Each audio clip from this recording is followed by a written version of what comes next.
All right, this video is going to address what Erikson said about the first 2 years of life and development. Now, in a previous video, I talked about Freud's take on the first 2 years. Erikson was in the same general school as Freud. He was someone who came after Freud. And the thing was, Freud got a lot of things started with his ideas. But one thing that one thing that Freud contributed to the field, he got a lot of people thinking of, what other things can explain development? So sometimes people did work trying to show that Freud was wrong in some way, or presenting alternatives to Freud's ideas. Now, Erikson's theory is known as psychosocial theory instead of psychosexual like Freud. Interestingly, when I did the previous video and I was doing the captions, my device kept auto-correcting psychosexual to psychosocial. I'm sure it's a thing where all words with sexual in it, my device does not approve of. Whenever I try to put sperm, when I'm talking about reproduction, it tries to change it to supermarket, which I'm like, that's a lot of extra letters. Anyway, so it didn't like the word psychosexual. And so with Erikson, we have psychosocial. So when I do the captions, it should let me put that in there. All right, so Erikson was different than Freud in some key ways. He was similar, but different. He was similar in thinking that childhood was important for later development. All right, but he disagreed in areas such as he didn't believe in fixation. With Erikson, he did believe you could revisit an earlier stage and work on those crises, those tasks later.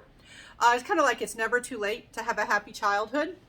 And he also had more stages than Freud. Freud only had 5 stages because he essentially said that after adolescence, you're not developing anymore. But Erikson had one of the first lifespan approaches to studying human development. So he had 3 stages that were about adult development. So he had 5 plus the 3, so he had 8 total psychosocial stages. So each one of Erikson's stages is worded as something versus something else, something desirable versus something less desirable, indicative of maladjustment. And we say that you have a psychosocial crisis to go along with each stage. So instead of focusing on an erogenous zone for a particular stage, you focus on the psychosocial crisis. So for the first 2 years, all right, you also have 2 stages that go along with you have one for the first year and one for the second year. They're kind of similar to Freud's, but a little different. So let's talk about what they are. All right, so Erikson's stage that went along with infancy, goes along with the first year, is trust versus mistrust. All right, remember Freud had the oral stage where things were depending on whether you got fed properly by your caregiver, in particular your mother. That kind of plays into trust versus mistrust, but it's more than just feeding. It's just your general needs are either met or not met. And so the infant learns basic trust if the world is a secure place, so their comfort and security needs are met, and they get fed, they get cared for, they get comforted, they get held, they get affection. So it's not just feeding, it's not just physical needs, it's emotional, social needs too. And so if your needs are met, you develop trust. If they're not met, you develop mistrust. And remember, Erikson didn't believe in fixation. So if your caregivers don't do a great job of teaching you trust, later on you might have a good relationship with a step-parent, teacher, coach, romantic partner. There are all these other opportunities where you can develop trust from another relationship. All right, Freud, for the second year, for the toddler stuff, for the second year, Freud talked about the anal stage, where toilet training is where you learned about control. Well, Erikson's second stage, which is called autonomy versus shame and doubt, also has to do with control, but instead of bowel control, instead of digestive control, it's general control. So again, not just the physical aspects, but big picture stuff.